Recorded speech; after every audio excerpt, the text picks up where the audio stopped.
Hey, what is going on, people of the Earth and beyond? My name is Allonsy-Ian, and welcome to a game called Buried. It is an interactive story, and, well, you guys know how much I like choice-based games, and I tried to play this before. I can't remember why I didn't record it, or what had happened to my recording, but it never went up, so I'm starting it up again. So, yeah, let's get right into it. Buried is an interactive story. Plot will change based on the choices you make. Broken into 5 chapters, play straight through at your own pace, no waiting and no pauses. Enjoy and choose wisely. So we're going to be playing this by chapter, so we're going to go ahead and start chapter 1, and every episode will be a chapter, so let's get to it. It is a horror game too, I don't know if I said that. I opened my eyes and the first thing I want to do is scream. I'm flat on my back and everything seems to hurt. The trees overhead look familiar. It's a clear night sky, almost beautiful. Except for the fact that this means I've been out cold for at least 6 hours. But there's something wrong.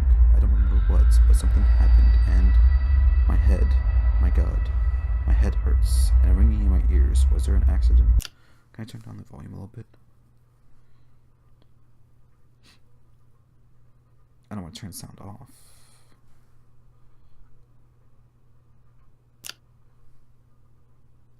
I just want to turn my volume a little bit. That's okay.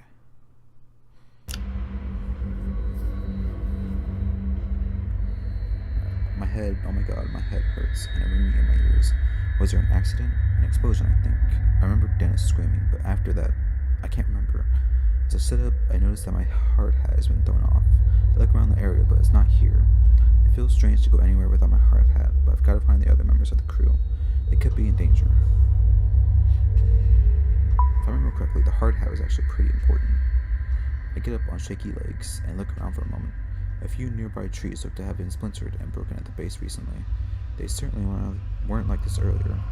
Searching for the hard hat feels normal. It makes me feel like maybe there isn't something wrong here. I see it behind a fallen log, about 10 feet away from me. How it was thrown so far is beyond me. Driven by nothing more than habit, I walk over to it, pick it up, and place it on my head. Next, I'll walk over to the center of the logging site, and don't like what I see. Everybody dead. Bunch of bodies, probably. That thing's fallen over and a bunch of logs are out. That's a lot of work for you to clean up. The logging site looks like a bomb was detonated right in the center. I don't know where to start. The one load we had managed to stack on a truck for the day is overturned, the trailer bent and the logs hanging off the back. Where the hell is everyone? My head is killing me, and this ringing in my ears. I can't hear anything, not birds, not my footsteps, nothing. It makes me wonder if I hit my head after my hard hat flew off. I run through a quick mental checklist to make sure my brain is still working. My name is Roger Hastings. I'm 41 years old. The year is 2017.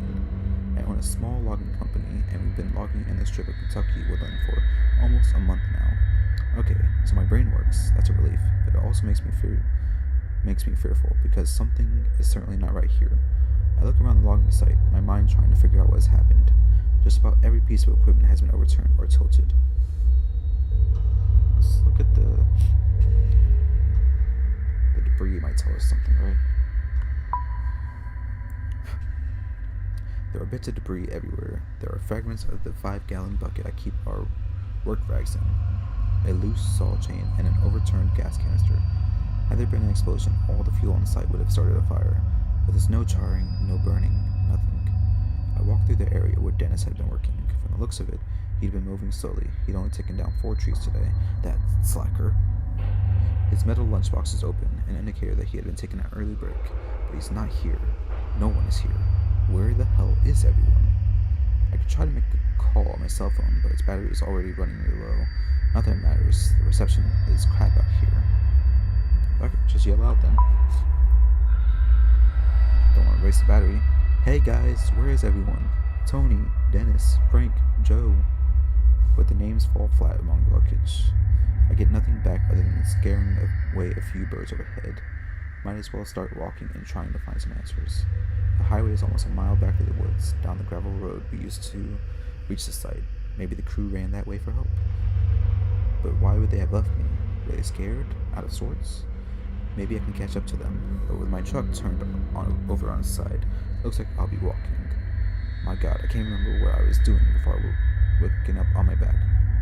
Wait, what's that underneath the bulldozer?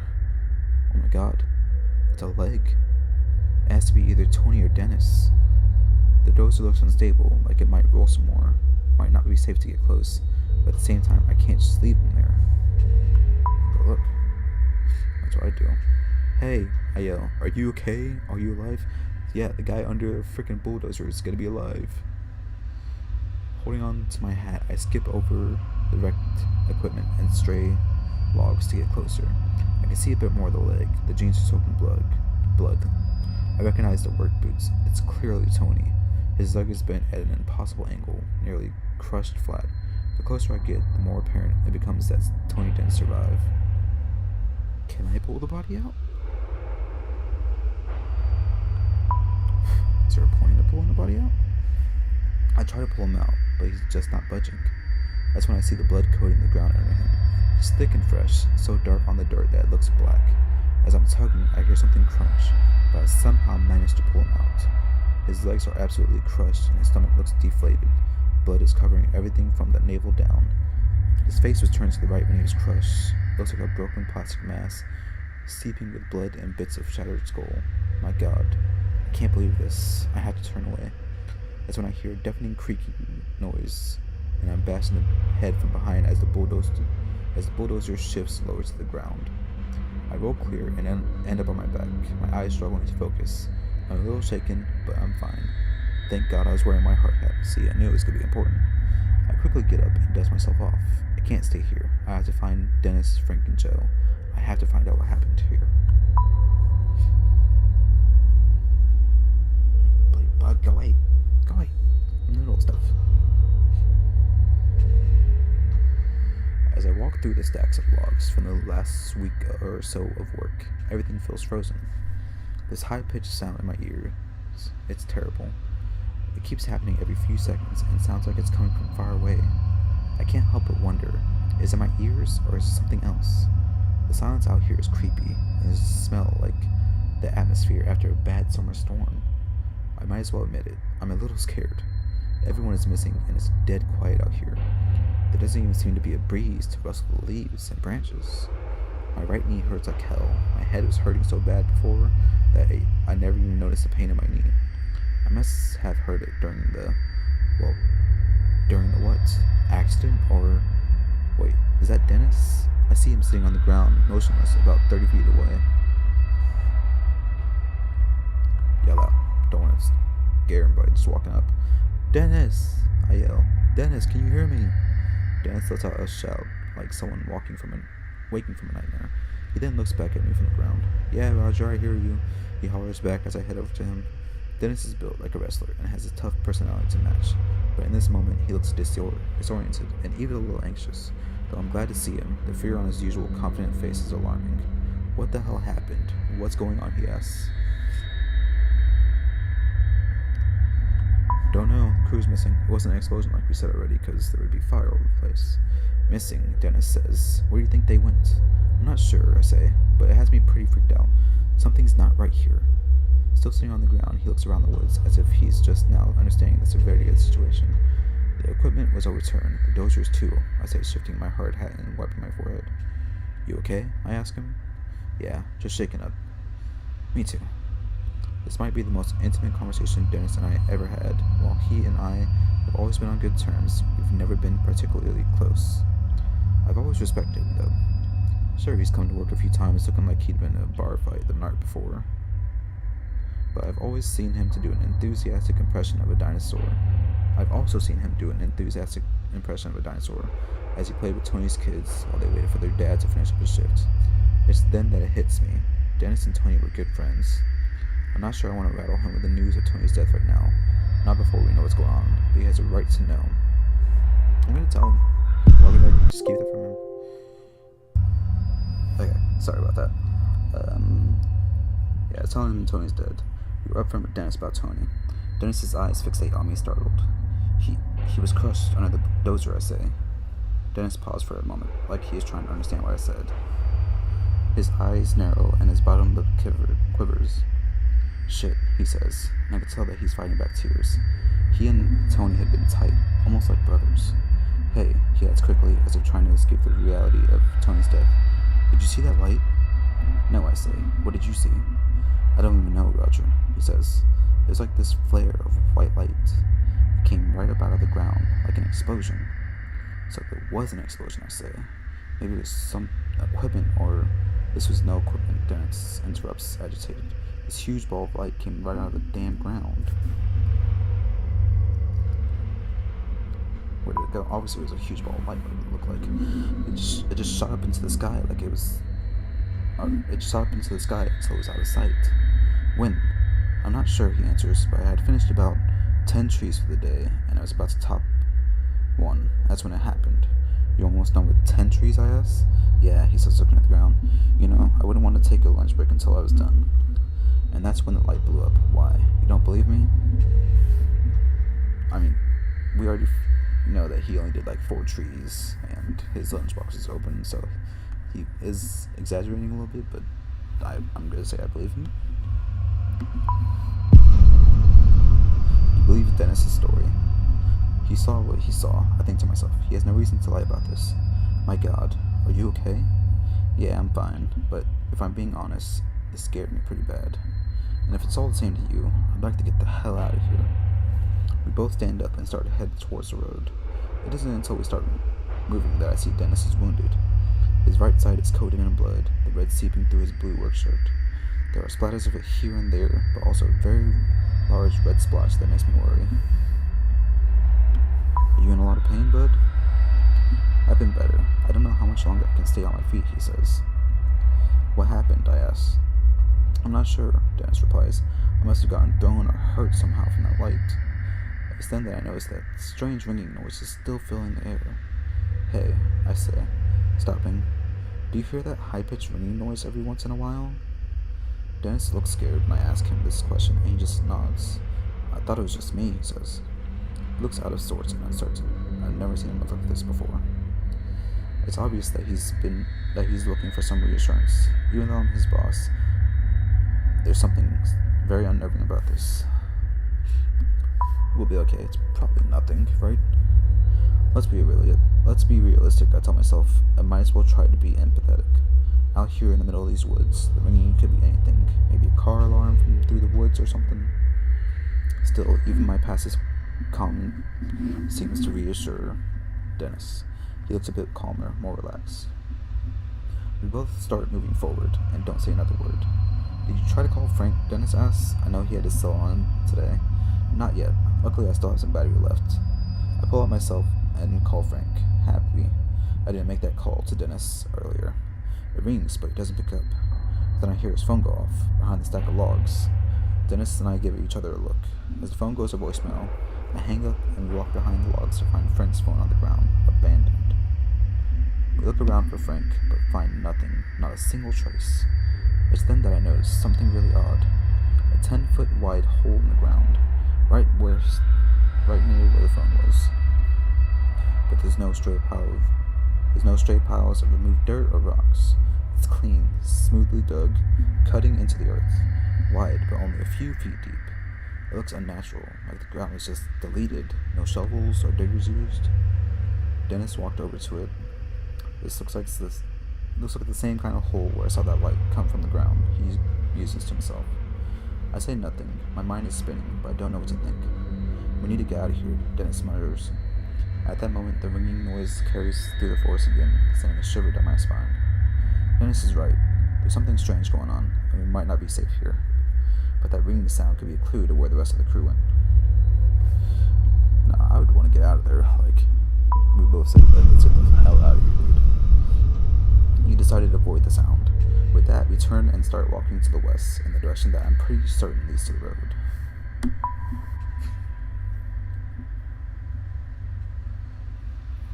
We're in the woods now. It's sort of embarrassing. I've been a logger for nearly 15 years, but I'm finding it easy to get lost in these woods. These trees are so thick in places that the moonlight doesn't even reach the ground. It's easy to get turned around. That was a pretty good rhyme. My only hope is that I can find the overgrown dirt road that will lead us back to the highway. You sure we're headed the right way? Dennis asks. Pretty sure, I say. I turn to him and see that he's clearly in pain. It's at this moment that we come upon another one of those smooth holes. This one is even stranger because a nearby tree also has a chunk cut out of it. The arc goes smoothly through the ground and then up through the trunk like a cartoon wrecking ball blasting both of them. What the hell are these things? Dennis whispers to himself. He takes a step down into the hole, his boots creating imperfections in shape like footprints on a sand dune. I'm gonna walk around the perimeter. I walk along the edge, each step sending pebbles down into the hole and ruining its perfect shape. I'm amazed at how smooth it is. Even rocks that were under the earth have been sheared to fit the spherical shape. But as I'm noticing this, I notice Dennis' feet start to sag. Dennis, get out, I start, but I don't finish. Before he can react, the ground is giving way and he's falling. I try to step back, but the fissure that opens up disintegrates the ground beneath my feet as well. I cry out in surprise and can barely hear Dennis letting out a curse as we go down into the earth. What the hell? Kind of like a sinkhole?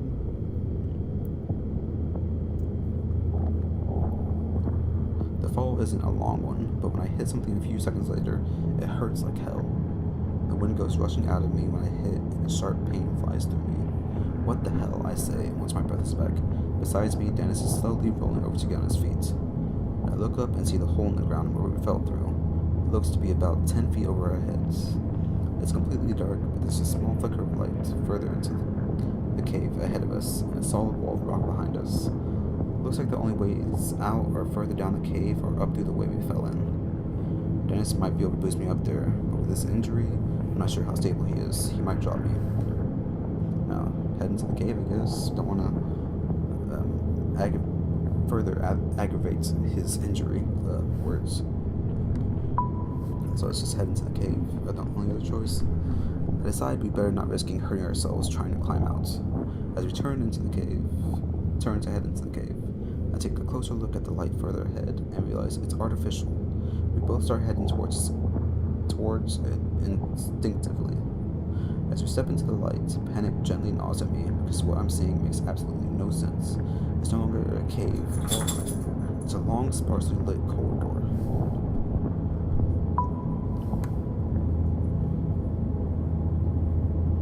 Creepy corridor. Very creepy corridor. It's a massive corridor. In fact, it seems to go on forever. This corridor is mostly dark, with emergency lights every 10 feet or so. I turn to my left and see that there's a door which appears to lead upwards to the outside, but it's locked tight. I push as hard as I can, but no luck. Dennis, help me with this, I say. He comes over and we both try to kick the door open, but it doesn't budge. For some reason, someone doesn't want people getting out of here. Looks like we're heading down the hallway. As far as I know, we shouldn't have any reason to keep quiet right now, right? So I'll just walk quickly. I'm eager to figure out what's going on here. Our footsteps echo loudly in the dust and the dirt. Dennis leans on me for support. If there's anyone here, it's not like we're trying to be quiet and stealthy with the intention of sneaking up on them. If anyone is listening, they definitely know we're here now. As I carry Dennis to the far end of this otherwise featureless place, I see a flight of concrete stairs leading down. I have to set Dennis down on the floor. His weight is killing me. Dennis, are you okay? Stop worrying, man, he says. I'll be okay. I just need a minute to rest. Looking at him, I'm not sure. I can still hear the ringing noise every so often, coming from somewhere in here. I look ahead at the concrete stairs pointing towards them so that Dennis sees them. Can you make it down those stairs, I ask? He stands up slowly and is visibly making an effort to not fall back down. Yeah, he says, a little irritated. He starts for the stairs without me, and I have no choice but to follow. We approach the stairs, and by just looking at them, I get the sense that we're crossing some sort of line here. There may very well be no going back.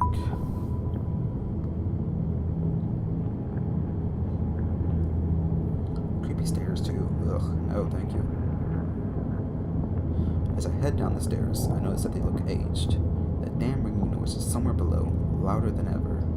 feel like I'm walking down into the cellar of a haunted house, the light becoming scarce as the stairs take a slight turn. I can feel the temperature drop.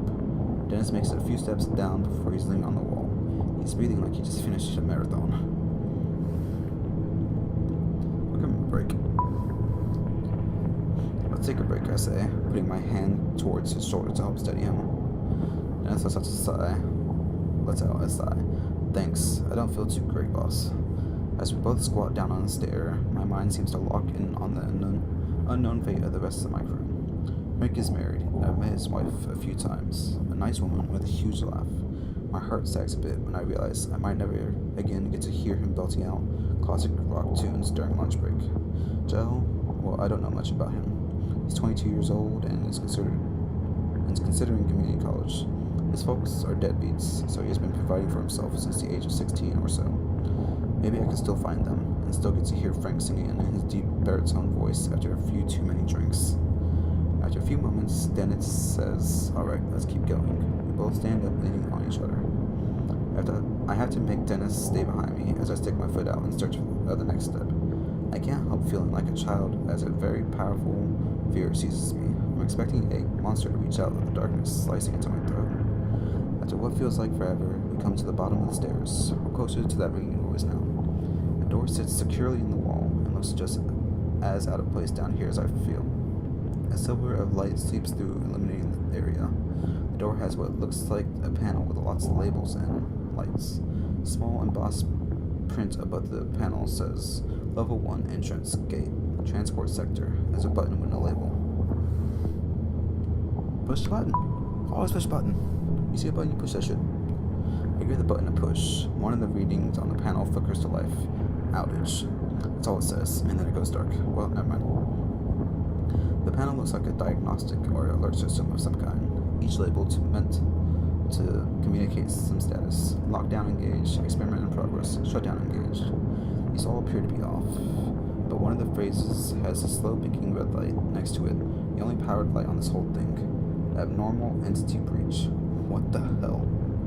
I slowly push the door open when Dennis suddenly steps in front of me, taking the lead. Let's go, he says. I want to find out what the hell this place is. As Dennis walks through, that ringing or beeping or whatever it is gets a little louder. The door closes behind us with a click. I can't help but notice the wobble in Dennis's step as he lets out a grunt. Sure you're healthy enough to keep going, I ask. Doesn't matter. I won't be in the woods right now. He seems scared, something I've never seen before. Angry, yes. Upset, yes, but Dennis is never scared. What did you see? I don't know what it was, boss. It was like someone had left a radio on, crackling, but we don't have any radios at the site. It was, I don't know, it looked like something in the forest was moving. I gave him a doubtful look, and he cast his eyes to the ground, frustrated. I know how it sounds, he says, but I know what I felt. It was like walking into a funeral parlor, feeling death and gloom everywhere. I've been so preoccupied with my own fear that I nearly forgot about the ringing noise. It had become just background noise. I take a few more steps, and I can now see where we are. It makes no sense, yet another thing that simply seems out of place. The shapes and muted colors of metal are easy to identify, but it just doesn't belong here. End of chapter 1. So we're going to go ahead and end this episode here. Like I said, we're going to be doing a chapter each episode. Oh, here's the thing. Respect the dead. You and 64% of players pulled Tony's body out from under the bulldozer. Secrets. You and 76% of players were upfront with Dennis about Tony's death. You and 55% of people told Dennis you believed his story. You and 25% of people ran away from the ringing sound. Interesting. So 75% of people were actually curious and went towards the ringing sound, which I was going to do, but I mean, what person in real life would actually go towards the ringing sound if you don't know what it is? But anyways, like I said, we're gonna be doing this in a chapter, an episode, a chapter. So this ends episode 1. We shall get back to this in the next episode. And like I said, I love choice-based games. I love stories like so much. I love reading. I love like storytelling. So this is gonna be a fun game, story thing, interactive story. But yeah, thank you guys for joining me, and I will see you all later. Bye, guys.